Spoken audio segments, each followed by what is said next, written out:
இந்த நாளிலும் ஆண்டவருடைய பிரசன்னத்திலே கூடி வந்திருக்கிறவர்களை நமது ஆண்டவர் இரட்சகர் வருகிறவருமாகிய இறைவன் இயேசு கிறிஸ்து நாமத்திலே வாழ்த்துகிறேன். வருடத்தின் கடைசி மாதத்திலே வந்திருக்கிறோம். கர்த்தர் நம்மை எவ்வளவு அதிகமாய் ஆசீர்வதித்து இந்த நாளிலே நம்மை கூட்டி சேர்த்திருக்கிறார் என்றால், உலக மனிதர்களுக்கு வாழ்வை நாம் திரும்பி பார்க்கும்போது ஆண்டவர் செய்திருக்கிற நன்மைகளை நாம் உணர்ந்து கொள்ளலாம். ஆண்டவருடைய சமூகத்திலே வரும்போது அவர் நம்மை தேற்றுகிறார், ஆற்றுகிறார், நம்முடைய விண்ணப்பங்களுக்கு செவி கொடுக்கிறார், நம்முடைய ஆராதனை ஆண்டவர் அங்கீகரிக்கிறார். இந்த நாளிலும் ஆண்டவருடைய வார்த்தை தியானிக்கும்படியாய் கர்த்தர் நமக்கு தருகிற சாக்கியத்துக்காக நான் அவருக்கு நன்றி செலுத்துகிறேன். நாம் தொடர்ந்து இன்றைக்கு யாத்ராகமம் 31ஆம் அதிகாரத்தை வாசித்து ஆண்டவருடைய வார்த்தை தியானித்து கடந்து போகும்படியாய் கர்த்தர் நமக்கு இரக்கம் பாராட்டுவாராக. துரிதமாக வாசிக்கும்படியாய் கேட்கிறேன்.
நம்முடைய பிதாவாகிய தேவனாலும் குமாரனாகிய இயேசு கிறிஸ்துவினாலும் உங்களுக்கு கிருபையும் சமாதானமும் இந்த சாயங்காலத்தில் உருவாவதாக.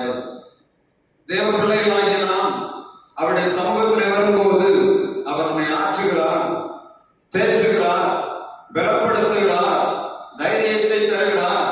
வாழ்வை ஜெயிக்கும்படியான எல்லா விதமான ஆயுதங்களான வசனங்களையும் ஆண்டவர் நமக்கு தருகிறார். இந்த யாத்ரா 31ஆம் அதிகாரத்தை நான் தொடர்ந்து வாசித்துக் கொண்டு இன்றைக்கு செய்து கொடுக்க வேண்டும் என்று சொல்லி ஆண்டவருடைய சமூகத்தில் கேட்டுக் கொண்டிருக்கும் போது ஆண்டவர் 31ஆம் அதிகாரத்திலே வைத்திருந்த அநேக காரியங்களை நாம் சொல்ல முடியும். மிகவும் சுருக்கமாக நாம் இன்றைக்கு இந்த வார்த்தை தியானிக்கும்படியாக நான் விரும்புகிறேன். வேதத்தை தியானிக்கும் போது அநேக காரியங்களை நாம் ஞாபகம் வைக்க முடியாது. வருடக்கணக்காய் படித்துக் கொண்டு வந்தாலும்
சொல்லுகிறார், இப்பொழுது இந்த பணியை செய்வது யார் என்ற கேள்விக்குறி அவருக்குள்ளே வந்திருக்க வேண்டும். இல்லாவிட்டால் மோசே கேட்டிருக்க வேண்டும், இவ்வளவு பெரிய திட்டத்தை தந்து விடுகிறீர், இதற்கு பின்னாக பணி செய்வது யார் என்ற கேள்வி எல்லா மனிதர்களுக்கும் இருக்கிறது போல மோசேக்கும் இருந்திருக்க வேண்டும். சாதாரணமான பணி அல்ல. ஒரு குத்து விளக்கை ஆண்டவர் உண்டாக்க சொன்னார். அது எவ்வளவு? ஒரு தாளத்து பொன்னினாலே செய்ய சொன்னார். 35 கிலோ ஒரு குத்து விளக்கு. ஆண்டவருடைய வார்த்தை சொல்கிறது, தனித்தனியாக செய்ய முடியாது, அடிப்பு வேலையினாலே செய்யப்பட வேண்டும். ஒரே பீஸ்ல குத்து விளக்கு செய்யப்பட வேண்டும். சாதாரண காரியம் இல்லை. அடித்து அடித்து அடித்து அடித்து உருவாக்க வேண்டும். 35 கிலோ தங்கத்தை தனியாக உருக்கி ஒரே பெட்டி வைத்து ஒரே கட்டியாக்கி அங்கங்கே அடித்த ஆண்டவர் சொல்லி இருக்கிறது போல அதை உருவாக்க வேண்டும். அந்த குத்து விளக்கு நீங்க பாத்தீங்கன்னா குத்து விளக்கு அந்த ஷேப் ஒரு தங்க கட்டியிலே செய்யப்பட்டது. அந்த குத்து விளக்கு அப்ப எவ்வளவு வேலைகள் அவைகளை அடித்து செய்திருக்க வேண்டும். ஆண்டவர் ஒவ்வொரு காரியத்தையும் அவர் செய்தார். ஒவ்வொரு காரியத்துக்குள்ளும் வைத்திருந்த மிகப்பெரிய வேலையை மோசே பார்த்து வியந்து போகிறார். இந்த பணியை செய்வதற்கு யார் இருக்கிறார்கள் என்று அவர் கேள்வி கேட்டிருக்க வேண்டும். ஆண்டவர் சொல்லுகிறார், இவைகளை எல்லாவற்றையும் செய்வதற்கு 2ஆம் வசனம் 2ஆம் வசனத்தை வாசிங்க. நான் யூதாவின் கோத்திரத்தில் ஊருடைய மகனான ஊரியின் குமாரன் பெஸ்லெயேலை பெயர் சொல்லி அழைத்து வினோதமான வேலைகளை அவன் யோசித்து செய்கிறதற்கும் பொன்னிலும் வெள்ளியிலும் வெண்கலத்திலும் வேலை செய்கிறதற்கும் ரத்தினங்களை முத்திரை வெட்டாக வெட்டி பதிக்கிறதற்கும் மரத்தில் சித்திர வேலைகளை செய்கிறதற்கும் மற்றும் சகல வேலைகளையும் யூகித்து செய்கிறதற்கும் வேண்டிய ஞானத்தையும் புத்தியும் அறிவும் அவனுக்கு உண்டாக அவனை தேவாவியினால் நிரப்புவேன். நீங்க பாத்தீங்கன்னா ஏன் அந்த ஆசிரியப்பு கூடாரம் முடிவதற்கு உண்டான நான் உங்களுக்கு புரியணும். எல்லா காரியங்களையும் செய்யும் போது ஞானம் இல்லாமல் தேவனுடைய ஆவி இல்லாமல் ஒரு மனிதனை செய்யவே முடியாது. ஏன்னா ஒரு தடவை அந்த பெஸ்லெயேலை கையிலே கொடுக்கப்படும் போது அவன் செய்ய வேண்டும், கூட இருக்கிற ஜனங்களை வேலை வாங்க வேண்டும், மிகவும் நேர்த்தியாக செய்ய வேண்டும். ஆண்டவர் சொல்ற எல்லா காரியங்களும் பாத்தீங்கன்னா இரும்புல, மரத்துல, நூல்ல, தங்கத்துல, வெள்ளியில, வெண்கலத்துல எல்லாவற்றிலும் பணி இருக்கிறது. எல்லாவற்றிலும் பணி தெரிந்த யார் இருப்பார்கள்? நான் கொஞ்சம் யோசித்து பார்த்தேன்.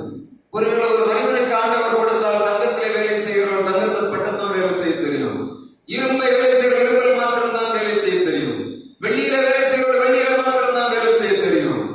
இந்த பெஸ்லெயேலுக்கு ஆண்டவர் கொடுத்த மிகப்பெரிய ஆவி, அந்த ஆவியினாலே கிடைத்த வல்லமை, அந்த ஞானத்தை கொண்டு ஆண்டவர் பெஸ்லெயேலை பயன்படுத்தும்படியாக சொல்லுகிறார்.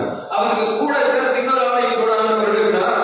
தான் கோத்திரத்திலே அகோலிபான்னு சொல்லக்கூடிய இன்னொருவரையும் இவருக்கு ஒத்தாசையாக கொடுக்கிறதை நாம் பார்க்க முடியும். தான் யார்? யூதா யார்? இவர்கள் இருவரும் யாக்கோபுடைய பிள்ளைகள் தான். 2 பேருமே யாக்கோபுடைய சந்ததிகள் தான்.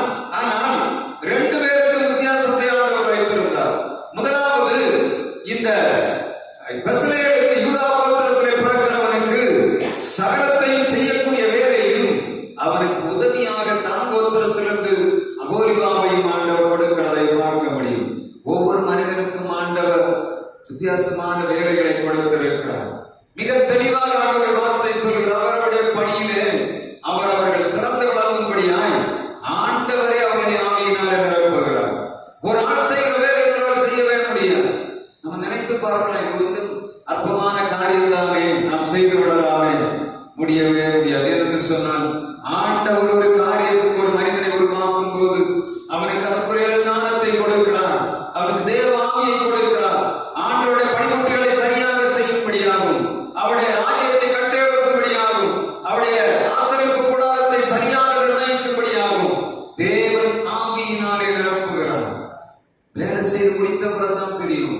ஒரு கட்டடம் கட்டும் போது, ஒரு வேலை செய்யும் போது, ஒரு பணி செய்யும் போது அது முடிவு பெறுகிற வரையிலும் நீங்க பாத்தீங்கன்னா எல்லாம் அலங்கோலமாக தெரியும். உள்ளே போகும்போதே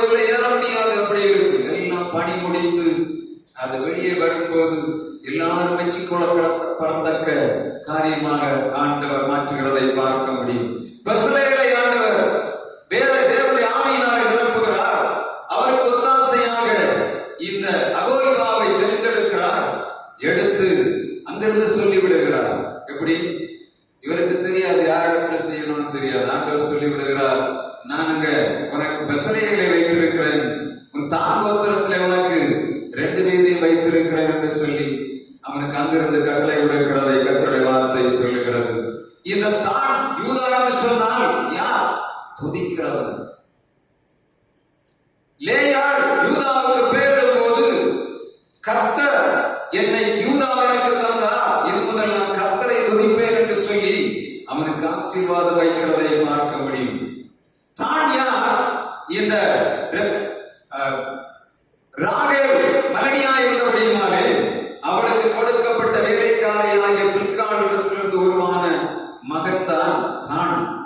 இந்த இரண்டு பேரை ஆண்டவர் ஆசீர்வதிக்கும் போது, யாக்கோபு ஆசீர்வதிக்கும் போது யூதா பாரசீகம் என்று சொல்கிறான். நியாயப்பிரமாணிகளுடைய சந்ததியை விட்டு மாறி போகவில்லை என்று சொல்கிறான்.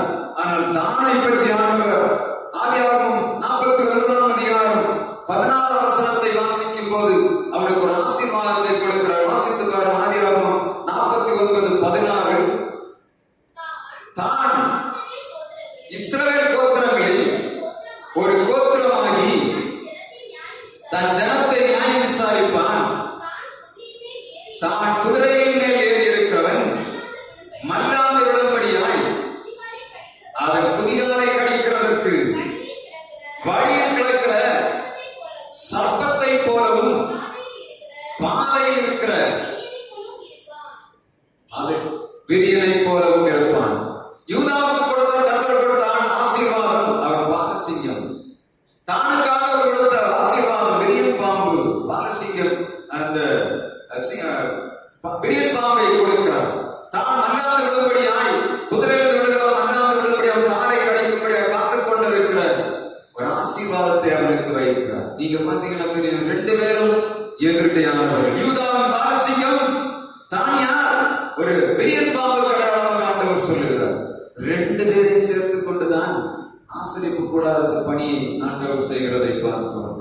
துதிக்கிறவனையும் தன்னுடைய நேசத்தை நியாயம் விசாரிக்க, தன்னுடைய கோத்திரத்தை தான் நியாயம் விசாரிக்கிறவன் என்று கர்த்தருடைய வார்த்தை சொல்லி ரெண்டு பேருமே நியாயம் விசாரிக்கிறவர்கள்.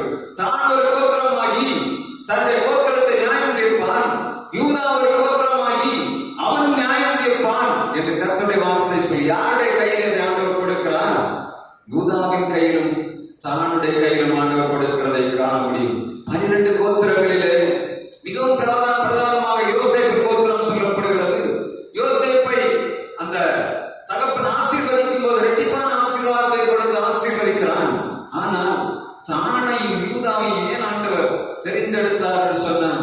அவர்கள் நியாயம் விசாரிக்க தகுதியுள்ளவர்களாய் ஆண்டவர்களை வைத்திருந்தார். தேவ ஆவியினாலே நிரப்பப்பட்ட யூதாவின் புத்திரர் தான் தேவனுடைய அவருடைய ஜனங்களை நியாயம் விசாரிக்கிறவனான ஞானமுள்ளவனான தானையும் கொண்டு வந்து ரெண்டு பேரையும் அந்த பணியை செய்யும்படியாய் ஆண்டவர் உருவாக்குகிறதை நாம் பார்க்க முடியும். கர்த்தருக்கு நோக்கம் உண்டு. ஒவ்வொரு மனிதனையும் ஆண்டவர் உருவாக்கும் போது எல்லாருக்கும் ஒரு வேலையை கொடுக்கிறார். இவனை கொண்டு இதை செய்ய வேண்டும் என்று சொல்லுகிறார். அதை கொண்டு ஆண்டவர் நிறைவேற்றுகிறவராக இருக்கிறார். எல்லா கோத்திரங்களும் எல்லாம் எழுப்பி இருக்கிறார். மோசே மலையிலிருந்து இறங்கி வந்து யூதா கோத்திரத்தில் இந்த யூதா கோத்திரத்தில் பெத்லெகேமை தேடி இருக்கிறான். அதை போல தானை தேடும் போது இவர்கள் யோசிக்கிற இத்தனை கோத்திரம் இருக்கும் போது ஏன் இந்த மோசே இவர்களை தெரிந்தெடுக்கிறான்? பணி என்ன? கர்த்தரங்கிருந்து சொல்லி விடுகிறார். பெத்லெகேமை தெரிந்தெடு, தானை தெரிந்தெடு என்று சொல்லி அங்கிருந்து அவருக்கு கட்டளை கொடுத்தபடியினாலே அவர் ஒன்றாக வந்தார். அதை கட்டும்படியான வாய்ப்பு உருவானது. இரண்டாவதாக 31ஆம் அதிகாரத்திலே ஆண்டவர் விசேஷமாய் சொல்கிறோம். தொடர்ந்து பார்த்து வருகிறோம். 12ஆம் வசனத்திலிருந்து 17ஆம் வசனம் வரையிலும் நாம் பார்க்கும்போது இரண்டாவது ஒரு காரியத்தை ஆண்டவர் அங்கே செய்கிறார். என்ன? ஓய்வு நாளை பரிசுத்தமாய் ஆசரிக்க நினைக்க வேண்டும் என்று சொல்கிறார். கர்த்தருக்கு பரிசுத்தமாய் வாழ வேண்டும் என்று சொல்லி அவர் முடிக்கும் போதும் சொல்லுகிறார். 20ஆம் அதிகாரத்தில் சொன்னார், என்னை உனக்கு வேற தேவர்கள் உண்டாயிருக்க வேண்டாம், மேலே வானத்திலும் கீழே பூமியிலும் பூமியின் கீழ் தண்ணீரில் உண்டாயிருக்கிறவர்களுக்கு ஒப்பாய் யாதொரு கிரகத்தையாயும் யாதொரு சொருபத்தையாயும் உனக்கு நீ பண்ண வேண்டாம். ஓய்வு நாளிலே நீ என்னுடைய சமூகத்திலே வந்து ஆசீர்வாதத்தை பெற்றுக் கொள்ள வேண்டும் என்று சொல்லி ஓய்வு நாளின் கட்டளை 20ஆம் அதிகாரத்தில் கொடுக்கிறார். தொடர்ந்து சொல்லிக் கொண்டிருக்கிறார். எல்லா காரியங்களையும் கொடுக்கும் போது ஓய்வு நாளிலே பரிசுத்தமாய் இருக்க வேண்டும் என்று சொல்லுகிறார். 31ஆம் அதிகாரத்தில் திரும்பவும் அதை ஆண்டவர் நினைப்பூட்டுகிறதாக இருக்கு. 31ஆம் அதிகாரத்தில் ஆண்டவர் சொல்லுகிறார், இந்த ஓய்வு நாளில் வேலை செய்கிறவன் குறைவிடப்படாது என்று 14ஆம் வசனத்திலே ஆண்டவர் சொல்கிறார். வாசிக்கலாம் 14ஆம்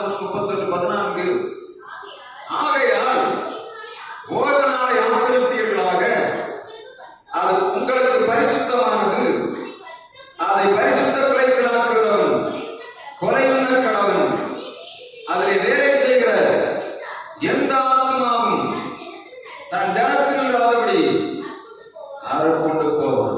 எவ்வளவு தெளிவா ஆண்டவர் சொல்லுகிறார். ஓய்வு நாளிலே ஆண்டவருடைய பணி செய்ய வேண்டும் என்ற பணிகளை செய்யக்கூடாது என்று தெளிவாக ஆண்டவர் இங்கே அறிவுறுத்தி அனுப்புகிறார். அப்படியானால் ஆண்டவர் மிக பிரதானமாக அவர் கருதின காரியங்கள் என்ன? ஆசரிப்பு கூடாரம் ஒழுங்கு முறையின்படி செய்யப்பட வேண்டும். என் ஜனங்கள் ஆவியோடு உண்மையோடு ஆராதிக்க வேண்டும். இதற்காகத்தான் ஆண்டவர் இவ்வளவு காரியத்தை செய்கிறதை பார்க்க முடியும். ஆசரிப்பு கூடாரத்தை பணிமுட்டுகளை செய்யும் போது ஆண்டவர் மிகப்பெரிய நோக்கம் என்ன? தன்னுடைய பிள்ளைகளோடு அவர் தங்கி இருக்க வேண்டும், அவரை ஆசீர்வதிக்க வேண்டும். ஓய்வு நாளிலே எல்லாரும் வந்து அவருடைய பாதத்தை கடிந்து கொள்ள வேண்டும் என்று விரும்பித்தான் ஆண்டவர் திரும்பவும் அவனுக்கு கட்டளை கொடுத்து அனுப்புகிறதை நாம் பார்க்க முடியும். மூன்றாவதாக இந்த அதிகாரத்தின் கடைசி வசனத்தை நாம் வாசிக்கலாம். மிக முக்கியமாக இதை நாம் கண்டிப்பாக படிக்கத்தான் வேண்டும். 31ஆம் அதிகாரம் கடைசி வசனம். அவர் மோசேயோடு பேசி முடித்த பின்பு தேவனுடைய விரலினால் எழுதப்பட்ட சாட்சியின் 2 பலகைகளை அவரிடத்தில் கொடுத்தார். சீனாய் மலையில் அவர் மோசேயோடு பேசி முடித்த பின்பு ஆண்டவர் செய்த வேலை என்ன?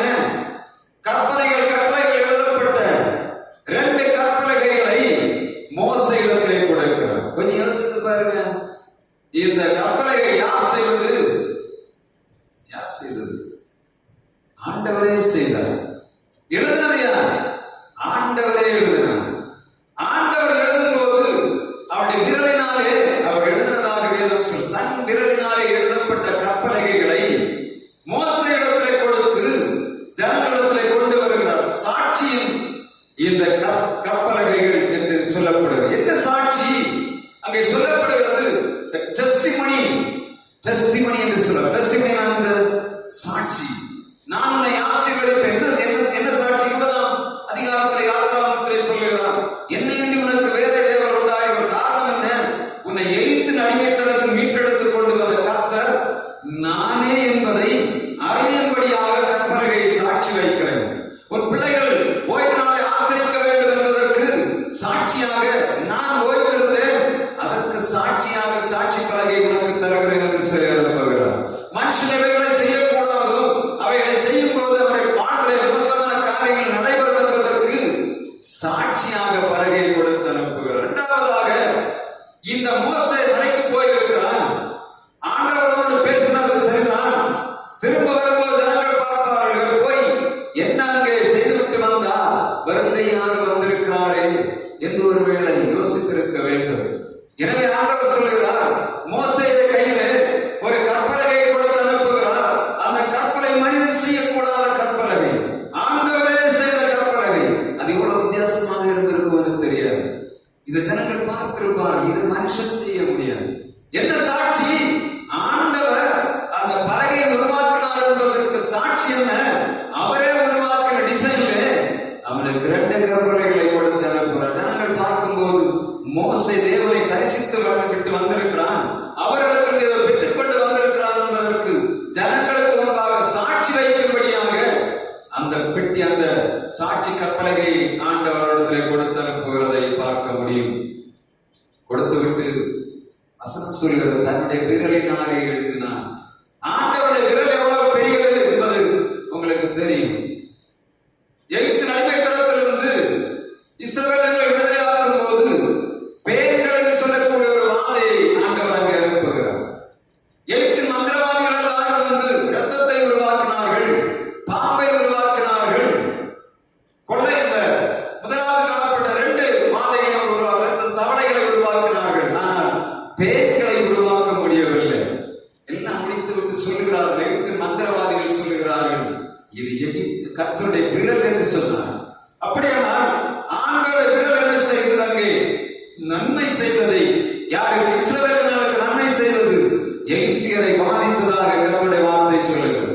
நேபுகாத்நேச்சார் மகனாகிய பெல்சாத்சார் அங்கே அந்த அரண்மனையிலே விருந்து பண்ணுகிறார். வசனம் சொல்லுகிறது, சாந்து பூசப்பட்ட சுவரிலே கையுறப்புகள் வந்து எழுதினது. மெனே தெற்கே உப்பாசன் என்று சொல்லக்கூடிய வார்த்தை கர்த்தருடைய கைகள் வந்து எழுதினதை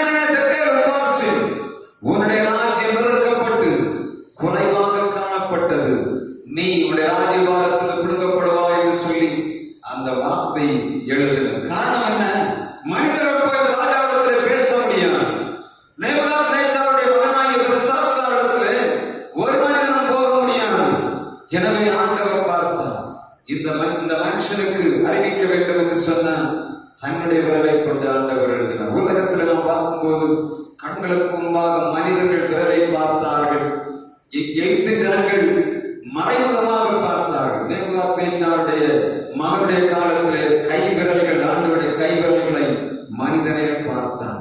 அப்படிப்பட்ட ஆண்டவர் அவர் தன்னுடைய கை விரலினாலே தம்முடைய பிள்ளைகளுக்கு கற்பலகைகளை எழுதினார். எகிப்தின் அடிமைத்தனத்தில் ஜனங்களை மீட்டெடுக்கும்படியாய் எகிப்திற்கு தன்னுடைய கை விரலினாலே பாதையை உருவாக்கினார்.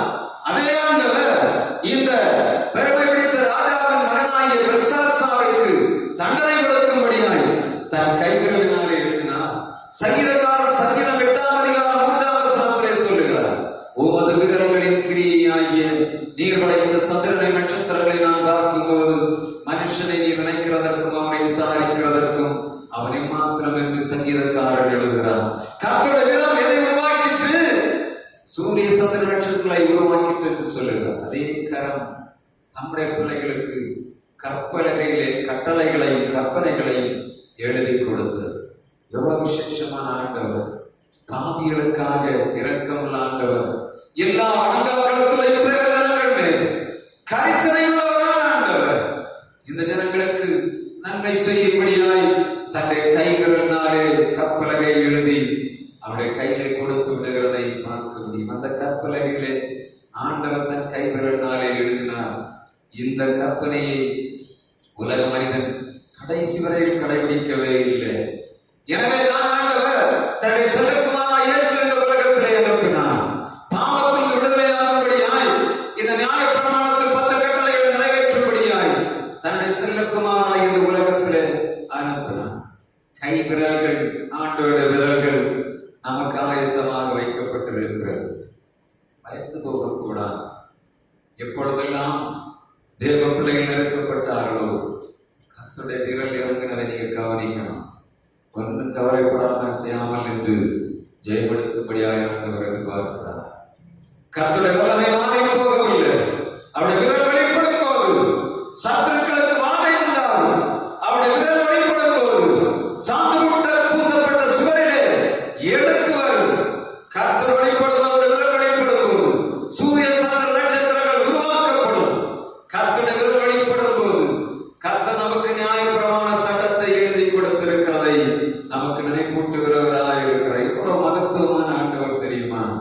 அவருடைய விரல்கள் இன்றைக்கு நமக்காக கிரியை செய்கிறது. சோர்ந்து போகாதுங்க. நீங்க யாரும் திரும்ப எதையுமே செய்யாதுங்க. கர்த்தர் உங்களுக்காக யுத்தம் பண்ணுவார். பிசாசான் எதிர்த்து வரும்போது அவனுக்கு எதிர்த்து நிற்க வேண்டிய ஜெபத்திலே நம்முடைய சுயத்திலே ஒன்றும் செய்யாதிருப்போமாக. கர்த்தர் நம்முடைய சபையை மேன்மைப்படுத்தும்படியாய் ஆவலுள்ளவராய் அவர் கிரியை செய்து கொண்டிருக்கிறார். ஒரு மனிதனுடைய கையில் ஆண்டவர் நம்முடைய சபையை விட்டுக் கொடுக்கிறவர் அல்ல. அவர் வைராக்கிய வாழ்க்கையுள்ள ஆண்டவர். தம்முடைய ஜனத்துக்காக யுத்தம் பண்ணுகிறவர், தம்முடைய ஆலயத்துக்காக யுத்தம் பண்ணுகிறவர். அவருடைய விரல் வெளிப்படும் போது எவனும் நிற்க முடியாது. கர்த்தருடைய வல்லமை இன்றைக்கு மாறி போவதில்லை. அதை உணர்த்தும்படியாய்த்தான் சாத்தான் இன்றைக்கு ஆலயத்துக்கு முன்னாக விளையாடி கொண்டிருக்கிறார். நம்மளுக்கு தெரியுதா? கர்த்தர் கொடுத்த வார்த்தை என்ன வார்த்தை? சாத்தான் எவ்வளவு இடம் நிற்கிறான். நம்மள சொல்லிட்டு இருக்க வருஷத்துக்கு கடைசியில அவன் வருஷம் ஆரம்பத்தில் என்ன நினைத்தாலும் ஒன்றுமே நடக்கல. வருஷத்துக்கு முடிவில் எதையாவது செய்யும்படியாக போராடி கொண்டிருக்கிறான். சபையாக நாம் தீ கொளுத்த வேண்டிய நேரத்துக்குள்ளே வந்திருக்கிறோம். சபையில வந்திருக்கிற நாம் ஆண்டவருடைய மகிமை வெளிப்படுத்தணும். ஆலயம் என்பது ஆண்டவர் ரத்தத்தினாலே உருவாக்கி வைத்தது. ஒரு மனிதனுடைய பணத்தினால பொருளினால் ஆண்டவர் ஆலயத்தை உருவாக்கவில்லை. அவருடைய ரத்தம், அவருடைய ரத்தத்தை சிந்தித்தான். கல்வாரி குருசனுடைய ரத்தத்தை சிந்தி தம்முடைய ராஜ்யத்தை ஜனங்களை மீட்டெடுக்கும்படியாய் இயேசு பாளையத்துக்கு புறம்பே பாடுபட்டார். அந்த ஆண்டவருடைய விரல் இன்றைக்கு மாறி போகவில்லை, வெளிப்பட போகிறது. நாம் எழுந்திருந்து ஒரு பாடலை பாடும்போது ஆண்டவருக்கு காணிக்கை செலுத்தலாம்.